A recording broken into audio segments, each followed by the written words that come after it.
Yo creo que esto es una manifestación muy clara de un fenómeno que yo llamo de clientelismo armado.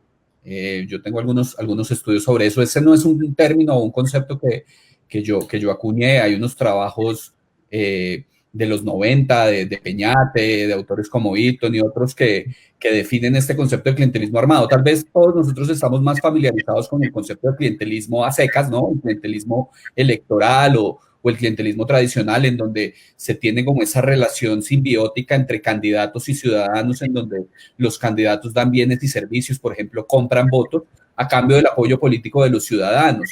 Y hay otras formas relacionadas, ¿no? Dar puestos en el sector público, dar contratos.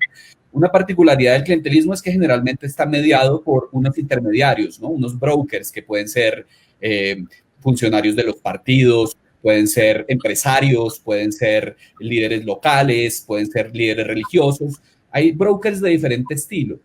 Pero en Colombia hay una particularidad muy importante. Esto no es único a Colombia, se ve en otras sociedades y en otros países, pero en Colombia en muchas regiones y en diferentes momentos del tiempo ha sido muy marcado el fenómeno en el cual el intermediario es un grupo armado ilegal, una mafia, una organización criminal, un grupo guerrillero, un grupo paramilitar. Lo vimos aquí con la parapolítica de hace una década, pero lo vimos antes. El ELN fue una de las primeras organizaciones criminales que supo utilizar el clientelismo armado, en donde fungía como intermediario entre los ciudadanos y el Estado y los candidatos para proveer servicios y otras cosas a los ciudadanos y darle votos a los candidatos. Pero eso tiene un precio, naturalmente, y es que al intermediario, al broker, hay que pagarle.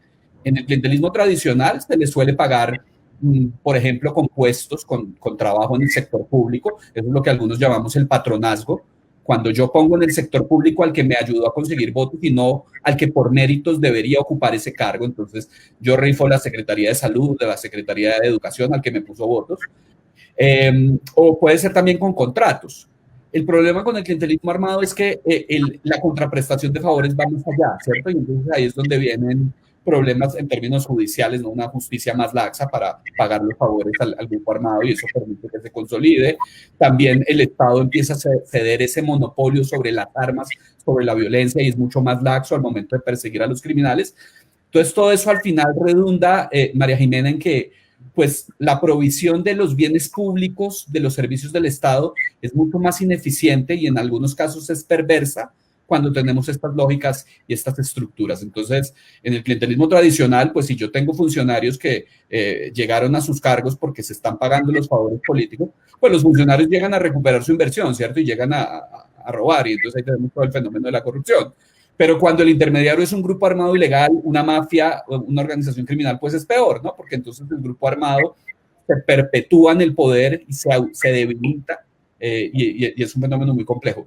Yo decía, este es un fenómeno que en Colombia se ha dado en diferentes momentos, con diferentes intensidades, con diferentes matices, pero no es exclusivo a Colombia. Hay estudios muy interesantes de cómo esto pasa en Italia también con las mafias, cómo pasó en Brasil, por ejemplo, en Río de Janeiro. Unos ex policías se lanzaron a la política, hicieron alianzas con las milicias de las favelas en Río de Janeiro. Incluso en Estados Unidos, en los años 30, las pandillas, piensen en Al Capone, Chicago, todo eso, hacían alianzas con los candidatos al consejo en la ciudad y tenían todo este tipo de arquitectura muy bien montada que, como tú dices, termina funcionando muy bien y es un sistema político muy, muy eficiente. Muy bien eficiente.